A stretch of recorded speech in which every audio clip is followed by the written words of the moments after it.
Hello दोस्तों, नमस्कार। तो दोस्तों कैसे हो आप सब? आई होप आप अच्छे होंगे अपनी जगह पे। तो दोस्तों अपनी पिछली वीडियो तो देख ली है, जो हमारे ओंकारेश्वर और मुगलेश्वर जो ज्योतिर्लिंग है उनके दर्शन किए हैं आपने। तो दोस्तों ये उसी वीडियो का दूसरा पार्ट है। ये मैंने आपको दिखाया था कि उसमें आधा जब हमने दर्शन किए वो है, और उसके बाद का जो हम वहाँ पे घूमे फिरे हैं, जो ऊपर इसकी ओम की आकार की परिक्रमा है ओंकारेश्वर महादेव जी की, और साथ में जो डैम है और एक बहुत बड़ी प्रतिमा है शिव जी की, तो वो सारा इस वीडियो में दिखाया जाएगा। दोस्तों और भी अगर आपको कुछ लगता है, मुझे सजेस्ट करना चाहते हैं आप कि वीडियो में कुछ ऐसा करिए तो और भी अच्छी लगे, तो आप वो कर सकते हैं, कमेंट सेक्शन में बता सकते हैं मुझे। तो दोस्तों अगर वीडियो आपको पिछली वाली अच्छी लगी है तो ज़रूर इसे भी आगे कंटिन्यू करें, और हमारे जो ओंकारेश्वर जी और मुगलेश्वर जी ज्योतिर्लिंग का पूरे ट्रैक का आनंद लें। दोस्तों चलिए देखते हैं वीडियो। दोस्तों सुबह बोला था मैंने, ये दो नदियों का संगम होता है, तो वो पॉइंट यहाँ है, आगे मैं आपको दिखाता हूँ। कावेरी नर्मदा नदी, तो आप ये पीछे देख रहे हो, वो सामने जो है इधर से नर्मदा, उधर से कावेरी नदी आ रही है। मैं जूम आउट करके दिखाता हूँ ये, तो ये वो टापू है बीच में, जिसके दोनों साइड से उधर कावेरी और इस साइड से नर्मदा नदी आ रही है। तो नर्मदा नदी के किनारे हमारे ओंकारेश्वर महादेव जी हैं।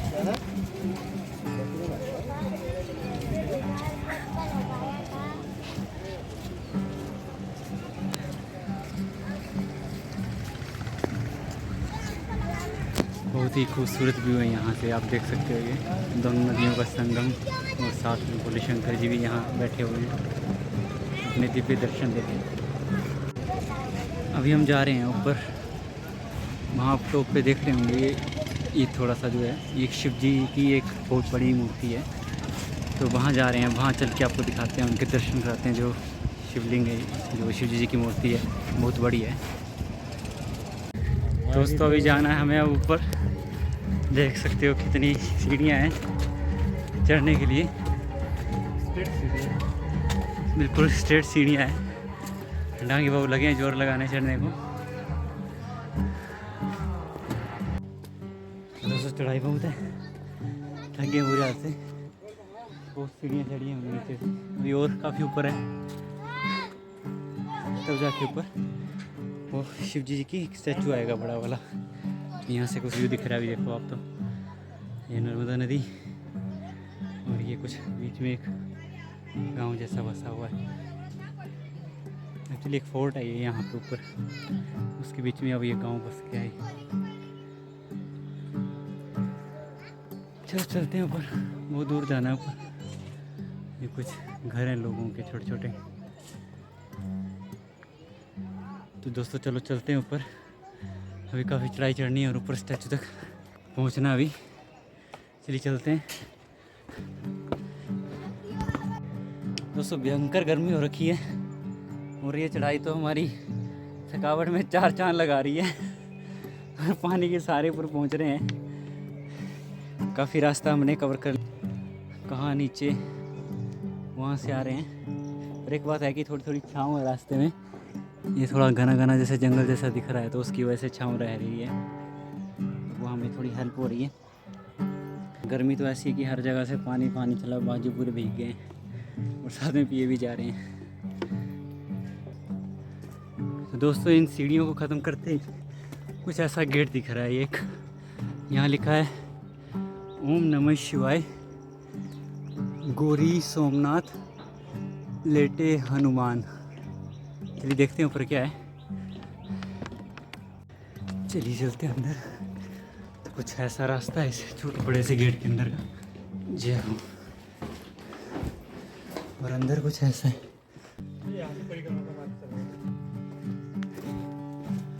रास्ता ऐसा है कुछ ही, तो ऊपर पहुंचने के बाद कुछ ऐसा भी दिखता है पूरे ओंकारेश्वर का। ये देखिए पीछे, ये ऊपर का है, और ये ओंकारेश्वर का।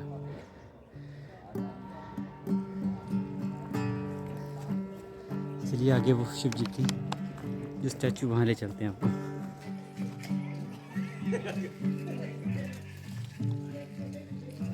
और नीचे अंदर एक मंदिर है,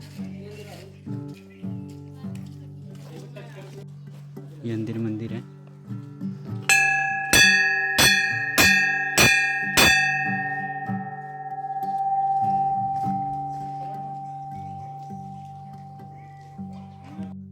तो दोस्तों ये बीच में आपको दिख रही होगी, तो ये कावेरी नदी है। तो आगे मैंने जो आपको दिखाया था संगम, वो इसी कावेरी और नर्मदा नदी का संगम था। तो दोस्तों ये पांडवों की कुछ कारीगरी जो आपको दिखाई थी, उसी को अभी कराता हूँ आपको वापस में। आप देख सकते हो पीछे काफ़ी खूबसूरत और सुंदर व्यू है ये इन्होंने जो बनाया। ये देखिए जो उनकी कारीगरी है।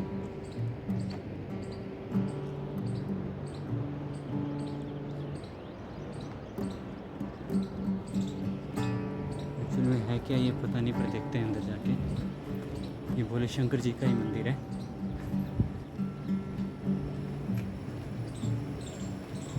हर हर महादेव।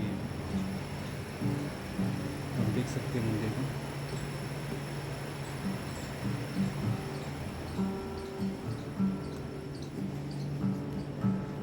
यहाँ से आपको एक और खूबसूरत व्यू दिखाऊंगा। तो ये पूरा राउंड चारों तरफ एक जैसा ही ऐसे प्रतिमा लगी हुई है और बीच में ये मंदिर है। तो दोस्तों दिखाता हूँ, यहाँ से काफ़ी खूबसूरत व्यू दिख रहा है। तो आपका मन करेगा कि मैं भी यहाँ होता या अगली बार मैं यहीं पे आऊँगा घूमने के लिए। तो ये देखिए दोस्तों, ये है डैम जो नर्मदा नदी वाला। और ये देखिए पूरा व्यू, और ये हैं सारे गेट।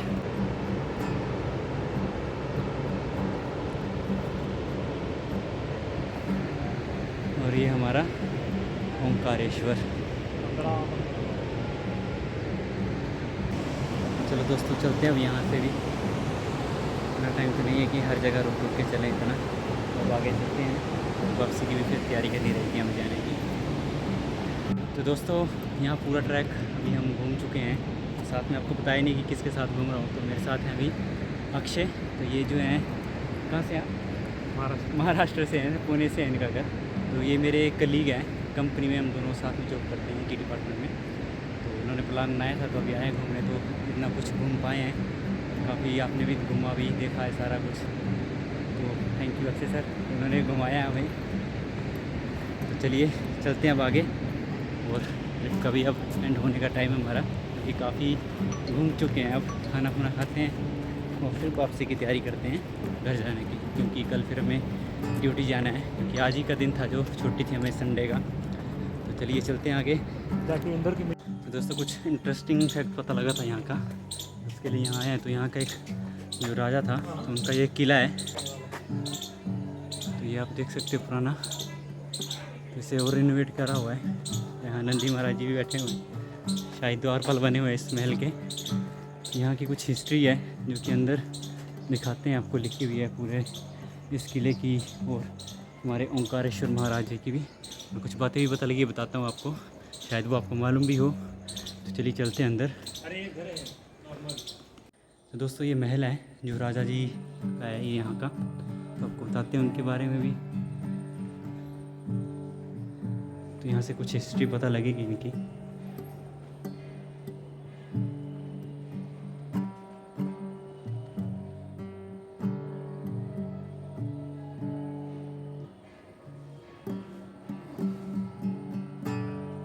ये राजा की गद्दी है। तो ये राजा की गद्दी है जो यहाँ राजा बैठते थे। ये राजा ना ऊपर जो फोटो है, राजा श्री राव सौभाग्य सिंह जी।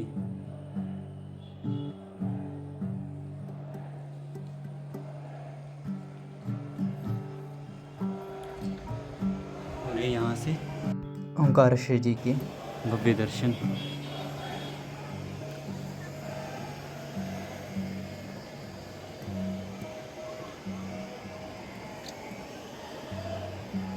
तो यहाँ के जो हमारे ओंकारेश्वर जी की जो हिस्ट्री, जैसे मैं बता रहा था कि यहाँ पे टोटल हमारे जो 12 ज्योतिर्लिंग हैं, तो उसमें से जो ओंकारेश्वर जी हैं वो नहीं आते हैं, बल्कि जो हमारे ममलेश्वर महादेव जी हैं वो एक्चुअल में।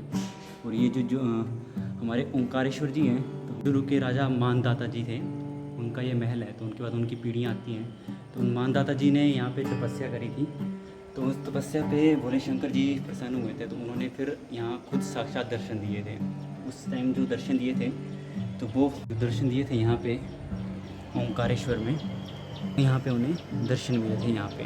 तो तब से ये ओंकारेश्वर जी का एक दूसरा जो हमारा एक ज्योतिर्लिंग कहलाता है। मतलब काउंट तो ये इसी में रहता है, जो ममलेश्वर है और ओंकारेश्वर है, दोनों को एक नाम से जाना जाता है, क्योंकि ये खुद प्रसन्न होकर आए थे यहाँ भोले शंकर जी।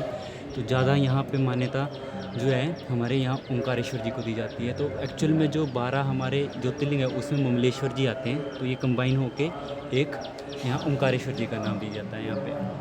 आपको शायद ये मालूम हो या ना हो, तो मुझे भी अभी कुछ पता लगा ऐसा कुछ, क्योंकि पहले मैं यही सोच रहा था कि जो ओंकारेश्वर जी हैं यही 12 ज्योतिर्लिंग में से आते हैं, लेकिन एक्चुअल में जो है जो ममलेश्वर जी हैं, जो सामने आपको दिख रहा है ये मंदिर, ये ममलेश्वर जी का है और ये ओंकारेश्वर जी का। एक्चुअल में जो हमारा ये ओंकारेश्वर यहाँ का नाम भी उसी तरह से पड़ा है, क्योंकि जो हमारे यहाँ परिक्रमा है जो ओम के आकार पे की जाती है, और यहाँ पे जो प्रकट हुए थे तब से ये पहाड़ जो है पूरा। तो दोस्तों एक भी पुरानी फ़ोटो मिली थी मुझे जो इस मंदिर की है, तो आप देख सकते हो कि जो पीछे जो पहाड़ है किस तरह से एक ओम का आकार ले रहा है। तो इसी ओम के आकार में परिक्रमा होती है जो 8.5 किलोमीटर की है हमारी, एक ओम की शेप लेता है, तो उसकी वजह से यहाँ का नाम भी ओंकारेश्वर पड़ा हुआ है। ये चीज़ है यहाँ की जो मुझे पता लगी अभी, तो सोचा कि आपको भी बताऊँ इस चीज़ के बारे में। तो काफ़ी खूबसूरत व्यू है यहाँ का। तो ये यहाँ मुझे अभी रास्ते में जब आ रहा था मैं, तो ऊपर एक बूढ़े काका बैठे हुए थे, तो उनसे पूछा था मैं, तो उन्होंने बताई मुझे ये बात। तो आप बोला आप यहाँ ऊपर राजा का फोर्ट है जो किला है, तो वहाँ जाके पता करिए, तो वहाँ मिलेगा आपको सारा कुछ। तो अभी इन राजा के बारे में भी बताता हूँ मैं। तो सबसे पहले ये राजा है, उसके बाद उनकी पीढ़ी आगे आगे चली हुई है, तो और फिर लास्ट में जो है ये राजा रहे हैं हमारे श्री राजा राव सौभाग्य सिंह जी। इसके बाद से उनकी ये गद्दी है, उसके बाद से यहाँ भी कोई राजा नहीं है, यहाँ कोई बैठता नहीं है।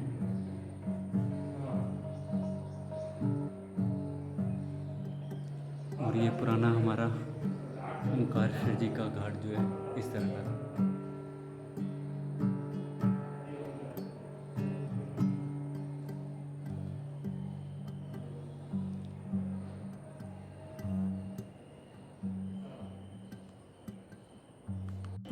दोस्तों जो अभी आपको ऊपर जो मैंने एक शिव जी की प्रतिमा दिखाई थी बहुत बड़ी जो थी, एक्चुअल में जो यहाँ की जो परिक्रमा है जो हम पैदल जो चलते हैं ये एक ओम के आकार का रूप लेती है पूरा, जो ये बीच में टापू मैंने आपको दिखाया है।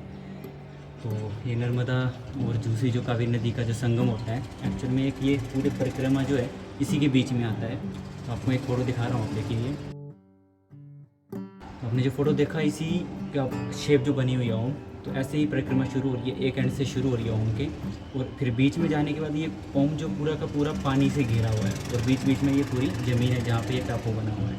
तो ओम के एक सिरे से शुरू होती है परिक्रमा, ये तो बीच में आती है, बीच में जाने के बाद फिर ये आप ओम का जो पीछे की देख रहे हैं ये, तो पीछे जाके एक जो आपको मैंने डैम दिख रहा है एक्चुअल में, वो एक्चुअल में जिसकी जो पीछे का ओम जी का कर बना हुआ है वो वाला है। तो फिर वापस वहीं से बीच में आने के बाद फिर ये नीचे यहाँ पे एंड हो रहा है। तो एंड जैसे जो बीच में ऊपर शिव जी की जो मूर्ति थी बड़ी सी, तो बीच में जो ओम का बीच सेंटर आता है, तो वहाँ पे वो शिव जी की मूर्ति है बड़ी सी जो है, ऐसे करके ही है ये। तो पूरी जो इसीलिए इसका नाम भी फिर ओंकारेश्वर पड़ा हुआ है, उसी की अकॉर्डिंग इसकी परिक्रमा है। तो एक बार फिर से आपको एक किले को वापस जा रहे हैं हम।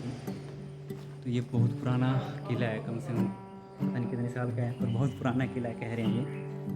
एक्चुअल में अभी भी यहाँ रहते हैं ये, इनके जो लास्ट राजा है उनके बेटा भी जो रहे हैं, तो अभी इंदौर में रहते हैं, तो भी आना जाना रहता है उनका यहाँ। तो ये हवेली में अभी ये रहते हैं यहाँ, एक काका है बैठे हुए। तो यही देखते हैं अभी इस बिल्डिंग को, कुछ भी रहता है तो कुछ राजा का सवा रहता है, क्योंकि एक्चुअल में जो ये मंदिर है नीचे हमारा जो ओंकारेश्वर जी है वो इन्हीं के राजा के अंडर आता है। तो यही ट्रस्टी हैं अभी इनके, तो फिर गवर्नमेंट को जो जाता है टैक्स वगैरह वो सारा कुछ यही भेजते हैं यहाँ से। तो चलिए दोस्तों चलते हैं, अभी शूज़ वगैरह पहनते हैं और फिर चलते हैं नीचे खाना वाना खाने के लिए।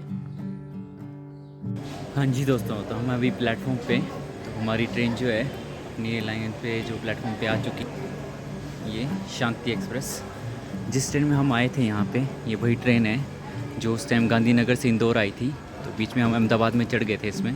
तो अभी ये वापस जा रही है इंदौर से गांधीनगर, तो फिर हम वापसी में अहमदाबाद उतर जाएंगे। तो वहाँ से फिर हम अपनी जो बस लेके फिर अपनी जो लोकेशन है बेचराजी, वहाँ चले जाएंगे। तो दोस्तों हमारा ये ओंकारेश्वर महादेव का ट्रैक तो आपको कैसा लगा ज़रूर कमेंट सेक्शन में बताना। तो अगर आपको वीडियो अच्छी लगी हो तो ज़रूर इस वीडियो को लाइक करें, और चैनल पे नए हैं तो ज़रूर चैनल को सब्सक्राइब कर लीजिए। वीडियो को देखने के लिए आपका बहुत बहुत धन्यवाद।